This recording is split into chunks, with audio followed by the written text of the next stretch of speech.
Good morning. Appreciate y'all being here.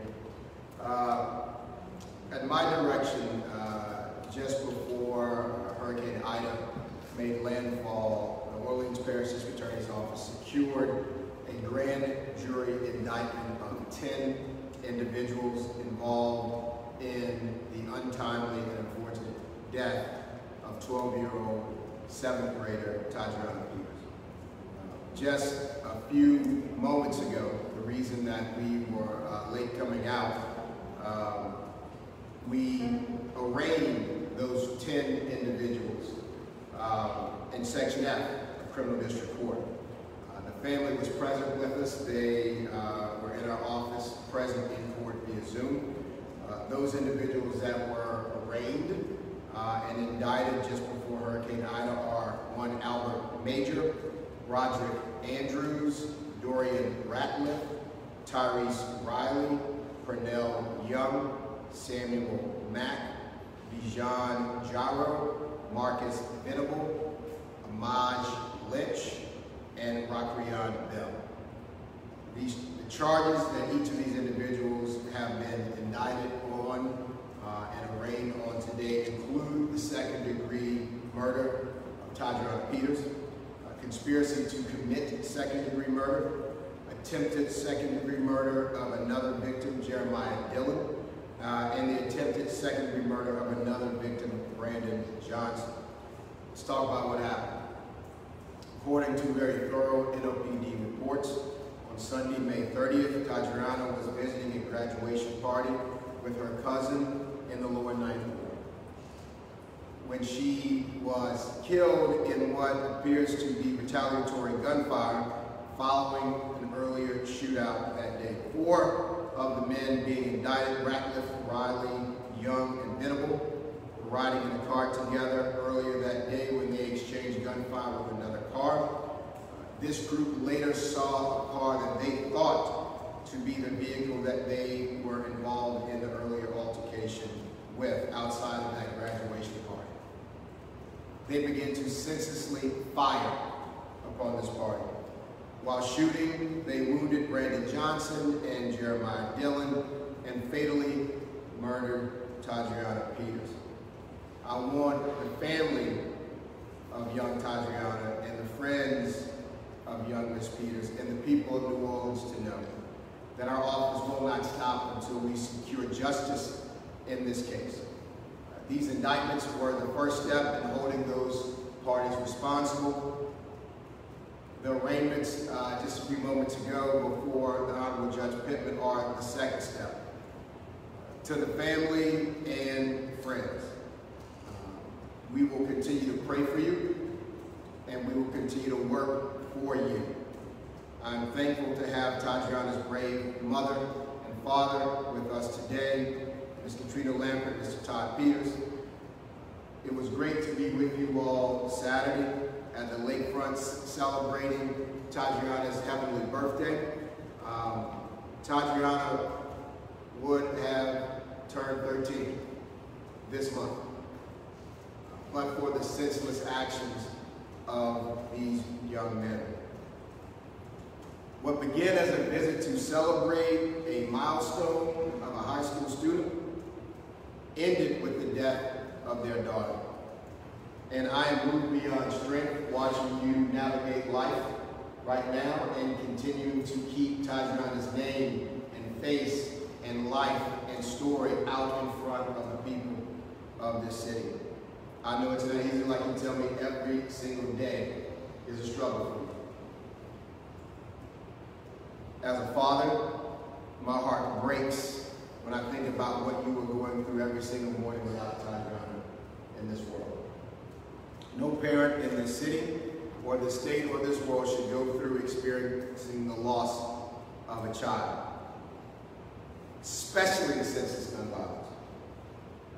Both of you parents are a palpable reminder of what our office has to do, to continue to do, to stem the violence that is occurring in our community by refusing to just not focus on the violent offenders that are wreaking havoc in our community, being laser focused on their actions. Thank you today. I also want to commend the hard work of the St. Bernard Sheriff's Office, the LSP, and the dedicated and very specific and strategic work of the New Orleans Police Department. Specifically the homicide unit and the violence, crime abatement, and intelligence team. Because of their partnership and through a very thorough investigation in this matter, we were able to secure these indictments against each of the right individuals. I'm sure that some of you saw a few months ago a Mr. Dontrell Brown was arrested, but through very smart and intelligent police work, an investigation was able to show that he was not involved in this incident. As a college student, this certainly could have derailed his studies and professional aspirations, but because of thorough, complete, and smart investigations, we were able to focus on the individuals that caused harm. From the start of my time as DA, I have said that it is not my goal to prosecute as many people as possible, just for the sake of my numbers and my stats, but to ensure that we are prosecuting the right people.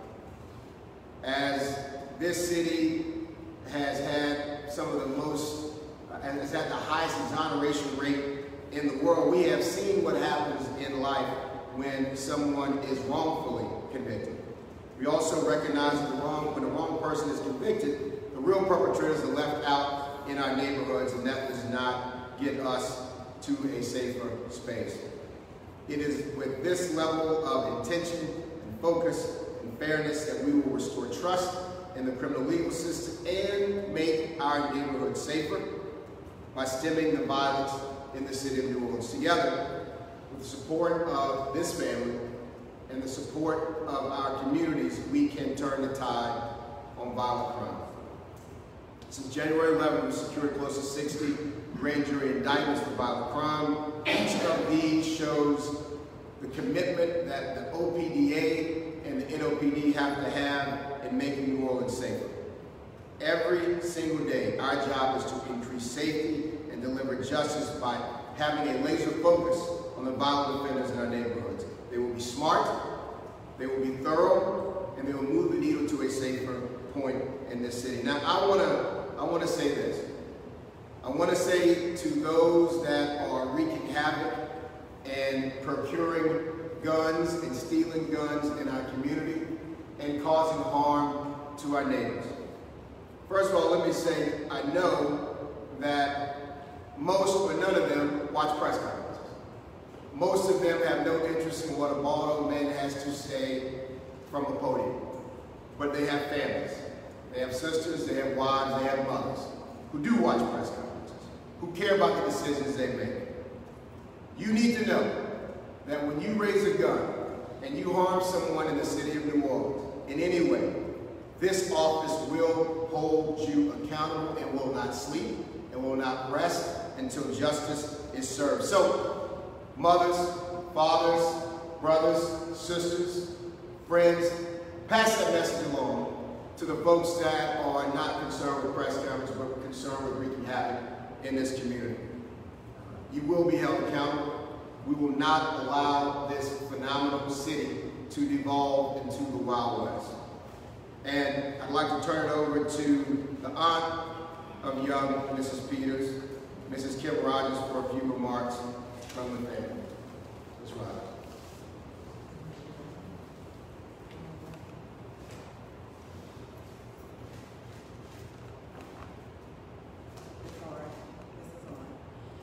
Speaking on behalf of our family, which is not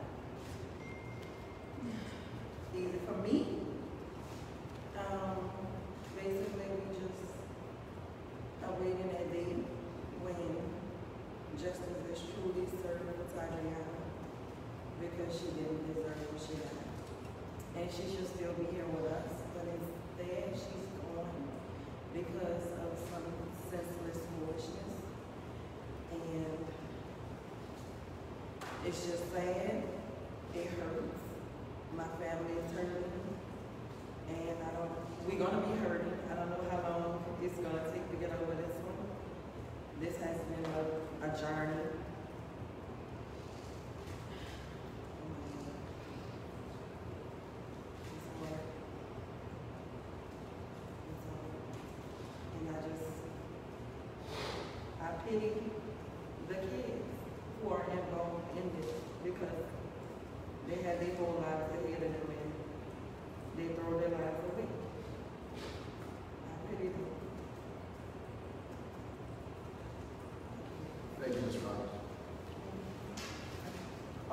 questions, if there are any, as you can see, neither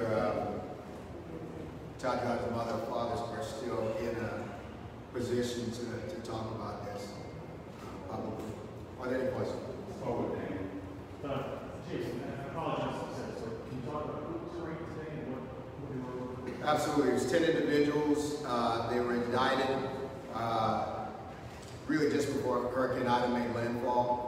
They were arraigned before the Honorable Robin Pittman in Section F of the Criminal District Court. Those individuals included Albert Major, Roderick Andrews, Dorian Ratliff, Tyrese Riley, Pernell Young, Samuel Mack, Bijan Jaro, Marcus Venable, Amaj Lynch, and Rakrian Bell. They were all arraigned today. Yes, they're all arraigned today. Jason, you believe all 10 defendants are equally culpable? You know, there are different degrees of participation in this case. All of them played a role in a beautiful 12-year-old girl losing her life, and they will all be held accountable. Any role, no matter how small or slight, in taking a life in Orleans Parish is a major role. Jonathan? I mean, if there's anything that family would like to share about Todriana, we'd love to hear a little bit more about her life. We know, obviously how she died, but we'd love to hear how you would like to remember her. She was asking about if you wanted to mention some things about Todriana's life and how you'd like for her to be remembered. Ms. Rogers is doing best. It's still very tough for these families, I'm sure you can understand. On I want to add that I do appreciate the video and how quickly y'all work towards closing this case and finding the guys who were involved. I really want to say that me and my family, we appreciate y'all and the movement and everything that y'all have done and the reaching out, because we have had a lot of phone calls and people to come over, and I really appreciate that. Todriana, she was so full of life.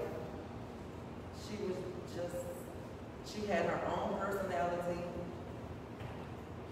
Every time she came around, it was nothing but fun and happy times with her. She spent a lot of nights with me. She spent a lot of nights with my mom, my sister. She was everywhere. We all had our time with her, and all of it was priceless. She loved to dance all day, every day. You're going to catch up with the phone. She's going to practice somewhere. She's going to prop the phone somewhere.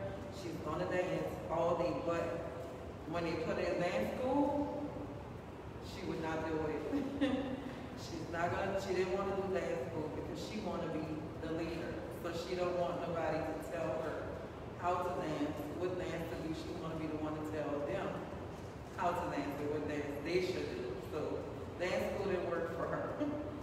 But she was a dancer, and she's probably still dancing right now over the top of us.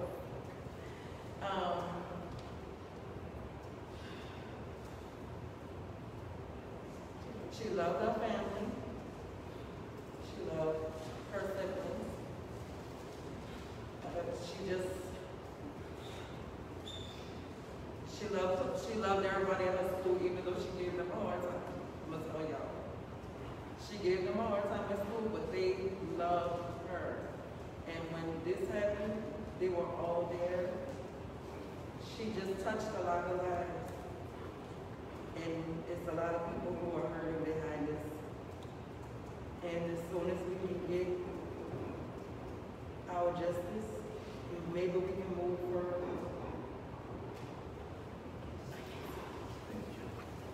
Jennifer, I'll tell you, our family had a cookout barbecue out at Lakefront Arena, Lakefront next to UNO this Saturday. And before there was a single piece of meat on the grill, before anything was prepared, there were kids from all over who knew Todriana. And I'm not quite sure how they got there. There was no bus. There was no orchestrated transport. but I can tell you the kids that knew her, whose lives she touched, they got out there and they were celebrating her life, and it was a beautiful thing. As you can see, she was a beautiful young lady, inside and out, and she will never be forgotten. We're going to make sure we get